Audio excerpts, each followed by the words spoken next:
Assalamualaikum warahmatullahi wabarakatuh. Perkenalkan, nama saya Muhammad Akbar dari HKIP. Baik, saya akan memaparkan materi tentang pembagian harta gono gini tentang kasus perceraian.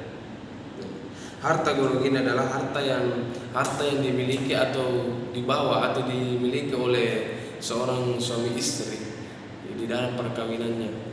Jadi harta gono ini adalah harta yang benda dalam perkawinannya dihasilkan oleh pasangan suami istri secara bersama. Jadi harta ini dihasilkan bersama oleh suami istri setelah mulai pernikahan.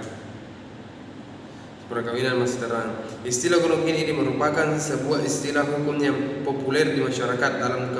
Dalam kamus bahasa Indonesia, istilah digunakan adalah gana gini yang secara hukum artinya berhasil atau dikumpulkan selama rumah tangga sehingga menjadi hak berdua suami istri. Pengertian harta bersama menurut pasal 35 adalah harta benda diperoleh selama perkawinan menjadi harta bersama. Pengaturan harta bersama yang lebih lengkap dapat kita temukan di dalam kompilasi hukum Islam. Itu seperti pasal 119 KUA menentukan bahwa mulai saat perkawinan dilangsungkan secara hukum berlakulah kesatuan bulat antara kekayaan suami istri. Sekadar mengenai itu dengan perjanjian kawin tidak diadakan dengan ketentuan lain. Persatuan harta kekayaan yang sepanjang perkawinan dilaksanakan dan persetujuan antar suami istri apapun. Jika bermaksud mengadakan penyimpangan dari ketentuan itu, suami istri harus mampu jalan dengan perjanjian kawin yang diatur dalam pasal 139 sampai pasal 154 KUH Perdata. Dasar-dasar hukum tentang harta gono gini dapat ditelusuri melalui undang-undang dan peraturan berikut. Yaitu pembagian harta gono gini bersama akibat perceraian dalam hukum perdata formil dan material. Harta gono gini adalah harta yang benda yang dihasilkan oleh suami istri seperti yang tadi dijelaskan bahwa harta gono gini itu harta yang dimiliki oleh seorang sepasang suami istri yang dikumpulkan atau didapatkan setelah menikah.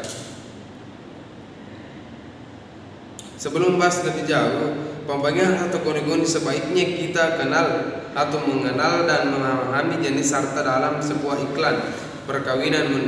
Merujuk pada pasal 30 Undang-Undang Perkawinan, harta dalam perkawinan terbagi menjadi 3 macam harta lain, yaitu harta bawaan, harta yang diperoleh oleh kedua belah pihak maupun istri sebelum perkawinan. Jadi harta yang dibawa oleh suami atau istri, calon istri sebelum menikah.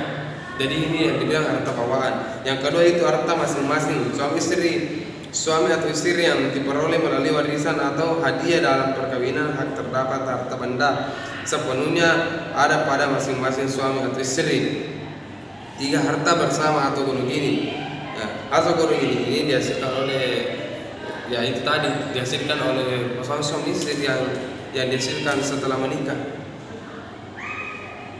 Dalam Undang Nomor 16 Tahun 2009 tentang perubahan atas Undang-Undang Nomor 1 Tahun 1974 tentang perkawinan, pembagian harta gono gini bagusnya dilakukan secara adil sehingga tidak menimbulkan ketidakadilan antara mana yang merupakan hak suami dan mana hak istri. Menurut Erna Wahyuningsih dan Patut Sumawati menjelaskan bahwa secara mendapatkan harta bersama sebagai berikut. Pembagian harta bersama dapat diajukan bersama dengan saat mengajukan gugatan cerai dengan menyebut harta bersama dan bukti-bukti bahwa harta tersebut diperoleh selama perkawinan dalam pusita. Yang kedua, pembagian dalam petitum atau gugatan. Pembagian harta bersama diajukan setelah adanya putusan perceraian antara mengajukan gugatan atas harta bersama. Bagi yang beragama Islam, gugatan atas harta bersama diajukan ke pengadilan agama wilayah tempat tinggal istri. Untuk non-Islam, gugatan pembagian harta bersama diajukan ke pengadilan negeri tempat tinggal termohon. Baik, mungkin itulah tadi pemaparan materi dari kan saya. Itu tentang pembagian harta bersama dalam kasus perceraian. Mungkin kurang lebihnya mohon dimaafkan. Wallahu muwaffiq ila aqwamit thoriq. Assalamualaikum warahmatullahi wabarakatuh.